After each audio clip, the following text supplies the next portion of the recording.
Using polynomial division to solve application problems. Polynomial division can be used to solve a variety of application problems involving expressions for area and volume. We looked at an application at the beginning of this section. Now we will solve that problem in the following example. Example 6, using polynomial division in an application problem. The volume of a rectangular solid is given by the polynomial 3x to the fourth minus 3x cubed minus 33x squared plus 54x. The length of the solid is given by 3x, and the width is given by x minus 2. We want to find the height, t, of the solid.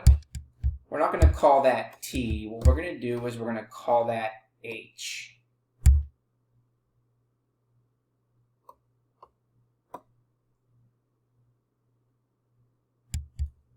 Okay, now there are a few ways to approach this problem. We need to divide the expression for the volume of the solid by the expressions for the length and the width, and we're going to create a sketch. So again, the length is 3x. We know that the width is x minus 2, so let's go ahead and highlight in certain colors here. So we know that the length is given by 3x. And we know that the width is given by x minus 2.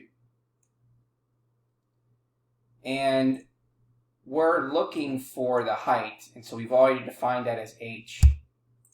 And we also know that the volume represents that polynomial function. So if you look down here, we have the volume in red, the length is in green, we have the width is x minus 2, and we're solving for h. So this is our formula.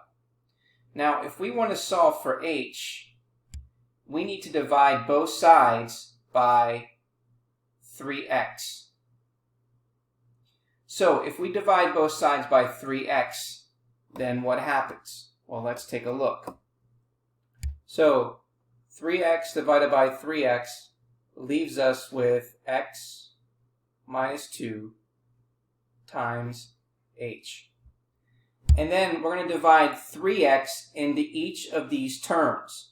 So 3x goes into 3x to the fourth, x cubed times. 3x going to negative 3x gives us minus x squared. 3x goes into negative 33x squared, gives us minus 11x. And then 3x goes into 54. We know that that's going to give us plus 18. And now, in order for us to solve for h, we then need to divide both sides by x minus 2.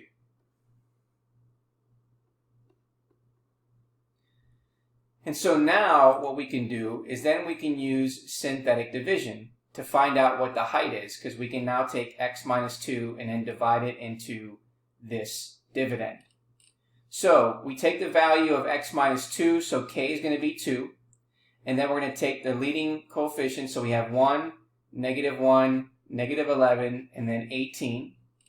So again, we're going to bring down the 1. And then 2 times 1 is going to give us 2. We're going to write that under the negative 1. Negative 1 plus 2 is positive 1. 2 times 1 is going to give us 2. Write that underneath the negative 11. Negative 11 plus 2 is negative 9. And 2 times negative 9 is negative 18. When we add that, we're going to get our 0, which gives us our remainder of 0.